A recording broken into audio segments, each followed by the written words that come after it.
Hi, welcome to Grow with Angie. I'm Angie, and today we're going to be talking about basil. That basil. Sometimes we harvest so much basil we don't know what to do with it other than basil pesto. I don't claim to be the chef in my family. I leave that up to my husband. I like really quick, simple, easy recipes.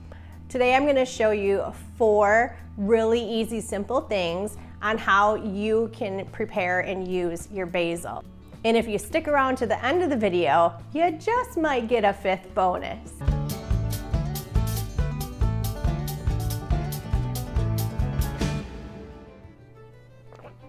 I was just sipping on this Basil Infused Vodka Strawberry drink. I'm going to show you how to make it, and I hope you enjoy it just as much as I do. In a small mason jar, fill it about halfway with fresh basil. Then fill the rest of the jar with your vodka of choice, making sure all the leaves are totally covered.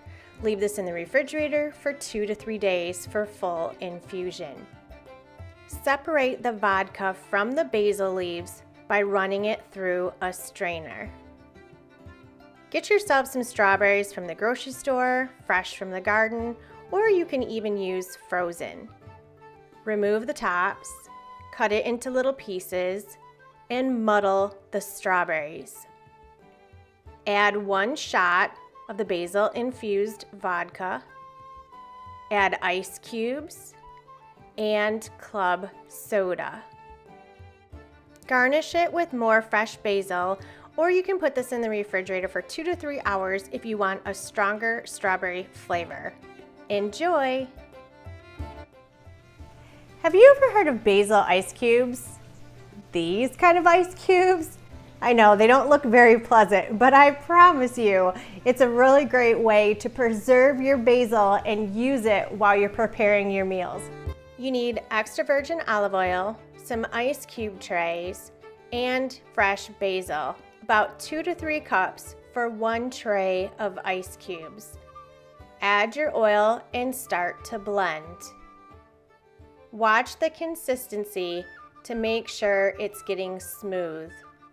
If it still looks chunky, you may need to add more oil. Once it looks like a cookie dough batter, scoop it out and just plop it in your tray. And they're not going to be pretty, and that's okay. They will get darker as they sit in the freezer, but leave them for 24 hours. You can pull them right out of the freezer and add them to a frying pan. This is great for fish and chicken. How about making a homemade basil spice that you can put into your soups, your sauces, even your chilies? I'm going to show you real quick how you can make your own spice. Set up your favorite dehydrator, or you can do this in the oven. Lay out the fresh basil and dry it until it's totally crispy. Then with a pestle and mortar, grind the basil. For more information on how to do this, see my video on making your own herbs and spices. Oh, I'm still here. I didn't realize we were back already. What about salad dressings or vinaigrettes? Have you ever thought about using basil to make your own vinaigrette? Well, if you haven't, let me show you how. With this recipe, you'll need 1 small clove of garlic, but if you love garlic, feel free to use 2. Then you're going to add a 1/2 cup of extra virgin olive oil. Start it blending and add 1/4 cup of white wine vinegar. Then you can add some salt and pepper to taste and give it a few more pulses to make sure it's well blended. Pour it into a small container that you can store in the refrigerator. Then you can use this over salads or to dip your breads. You just made the best steak ever, or these wonderful, juicy pork chops. Okay, well, you may have. I didn't. My husband did. But what would be better than slapping on a big old piece of basil butter? This is your bonus recipe. This This one's easy. It's just basil and butter. Leave your butter out to soften. Then cut up the basil into really fine pieces. I'm doing this recipe with a half a stick of butter. Blend the two together until it's smooth. Get out some parchment paper and place the butter into the center of the paper. Now, just like you're playing with Play-Doh, we're gonna shape the butter.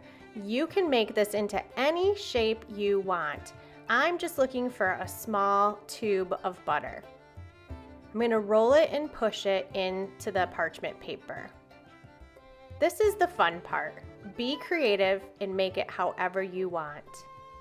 I'm pushing it back into the paper to make it a nice tight roll. Then you can shape out your ends. Roll it back up nice and tight, turning the ends over, and then just put it back into your refrigerator until it's hard again. Not only is this good drizzled over top of a steak or some chicken or fish, but you can also use this on English muffins or any bread of your choice. I hope you enjoyed this episode as much as I did. I have to say the only problem with this beverage is all the strawberries keep trying to go up my straw. But yes, I have drank it all.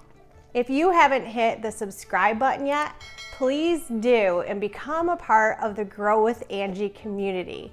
We are almost 500 strong and I am so thankful you are here with me, growing and drinking. Do you want a homemade basil spice for your soups, your chilies, and your sauces?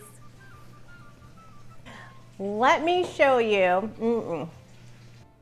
I think you will.